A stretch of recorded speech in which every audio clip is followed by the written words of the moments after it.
Jadi memahami Quran dan hadis itu mesti pakai, dikasih Allah Ta'ala otak akal sehat.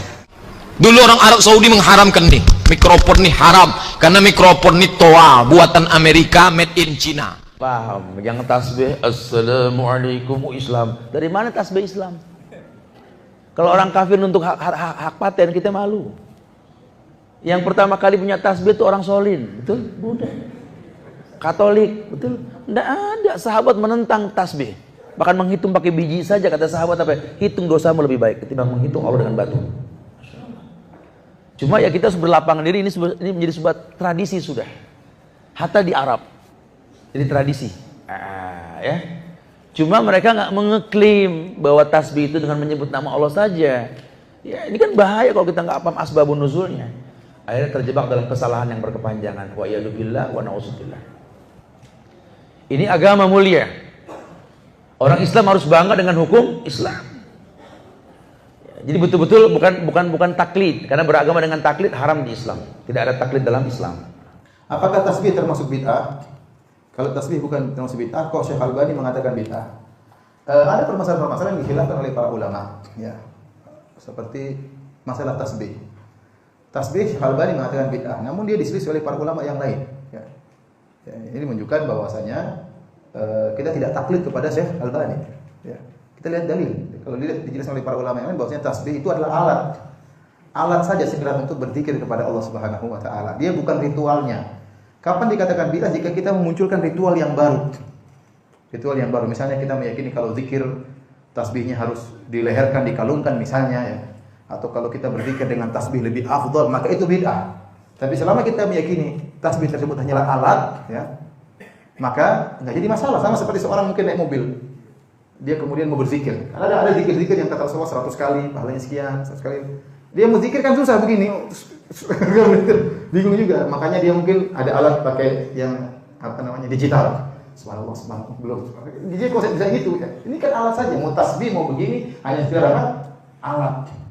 Jadi selama kita meyakini tasbih hanya sekedar alat hitung, maka itu bukan bid'ah. Apa hukum menggunakan tasbih? Boleh.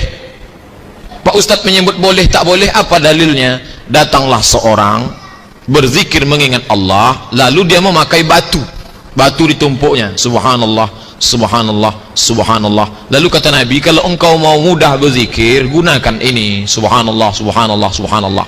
Nabi tidak mengatakan jangan kau pakai ini haram, tapi Nabi mengatakan kalau kau mau pakai ini. Maka ulama mengambil dalil dari sini bahwa perbuatan ini baik, tapi ini lebih baik. Bukan memahaminya ini haram, ini yang halal, bukan.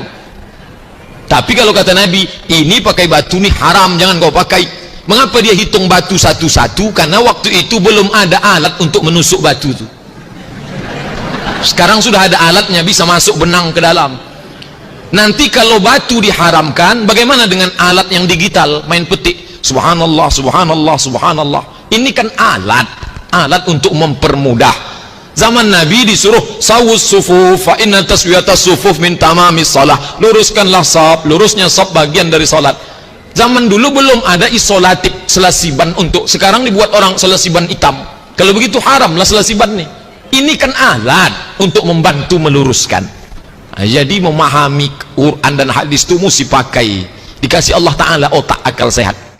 Dulu orang Arab Saudi mengharamkan nih mikrofon nih haram karena mikrofon nih toa buatan Amerika, made in China. Haram, tak boleh masuk masjid. Waktu itu ada ulama besar Mesir namanya Syekh Mutawalli Asy-Sya'rawi. Datanglah Syekh Sya'rawi, ketika itu orang yang mengharamkan mikrofon ini sedang baca Quran. Datanglah Syekh Sya'rawi, kamu yang mengharamkan mikrofon? Ya, kata dia. Kata Syekh Sya'rawi, wah kebetulan orang yang mengharamkan itu sedang baca Quran pakai kacamata. Kata Syekh Sya'rawi, yang kamu pakai itu alat pembesar gambar, yang ini alat pembesar suara. Mengapa pembesar gambar halal, pembesar suara mengapa haram? Kenapa alat pembesar gambar halal, alat pembesar suara mengapa haram? Itulah asal usul mengapa mikrofon masuk ke Masjidil Haram. Kalau tak ada Syekh Sya'rawi tak pakai mikrofon sekarang. Misalnya susah. Oleh sebab itu akal ini perlu dipakai. Dikasih Allah Ta'ala untuk dipakai memahami nas. Tapi membuat-buat amal pakai akal tak boleh. Dia mesti ada nas, tapi akal bisa dipakai.